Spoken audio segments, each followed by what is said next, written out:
हरि ओम. अवधूत चिंतना श्री गुरुदेव दत्त श्री स्वामी समर्थ. नमस्कार सर्वांना. या वर्षीचा सर्वात पहिला सण म्हणजे मकर संक्रांत.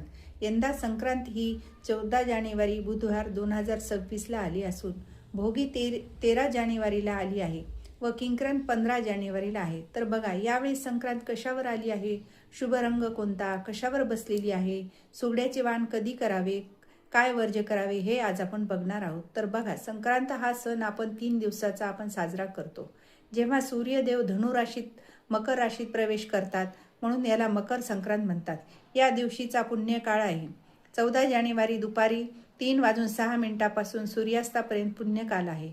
त्या पुण्यकालात तुम्ही वाण द्यायचे आहे व कोणत्याही पुण्य काम करू शकता, दान धर्म करू शकता. या दिवशी सर्व अर्थ सिद्धी योग आणि अमृत सिद्धी योग एकत्र आले आहेत म्हणून ही संक्रांत अतिशय महत्त्वाची आहे. या दिवशी आपण सकाळीच उठून तिळाचे उटणे लावून तेल लावून आंघोळ करायची आहे. एका तांब्यात पाणी घेऊन त्यात तीळ हळदी कुंकू घालून सूर्याला अर्घ्य द्यायचे आहे. यंदा संक्रांत कशावर आहे बघा. म्हणजे संक्रांतीचं वाहन वाघ आहे, उपवाहन घोडा आहे व पिवळे वस्त्र परिधान केलेली आहे. हातात गदा आहे, केशरी टिळा लावलेली आहे, वयाने कुमारी आहे व वासाकरता जाई घेतलेली आहे.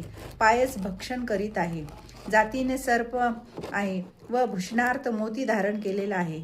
पूर्वेकडून पश्चिमेकडे जात आहे. संक्रांत देवीने पिवळी साडी परिधान केल्यामुळे आपल्याला पिवळ्या रंगाची साडी घालायची नाही आहे. इतर कुठल्याही कलरची तुम्ही साडी घालू शकता.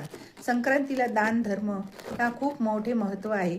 तुम्ही तीळ, गूळ, नारळ, फळ, वस्त्रे अशा प्रकारचे तुम्ही दान करू शकता. सुगडे पूजनासाठी 5 सुगडे घेऊन त्याला कुंकाचे बोटे ओढून घ्यायचे आहेत व त्यामध्ये टाळ, बोरे, शेंगा, तीळ, गूळ असे गाजर, पेरू ह्याच्या फोडी करून त्यात सुगडे भरायचे आहे व ते सुवासिना हळदी कुंकू लावून अदलाबदल करायचे आहे व तुळशीलाही वाण द्यायचे आहे. हे आपण सगळे पर्व काळातच करायचे आहे. पर्व काळात केलेले दानाचे पुण्य मिळते.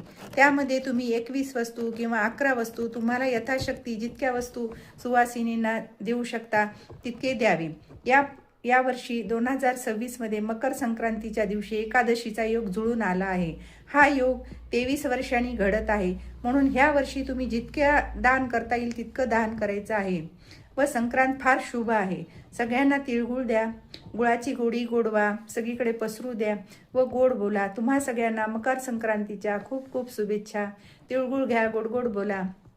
माझा जर व्हिडिओ तुम्हाला आवडल्यास लाईक, शेअर आणि सबस्क्राईब करायला विसरू नका.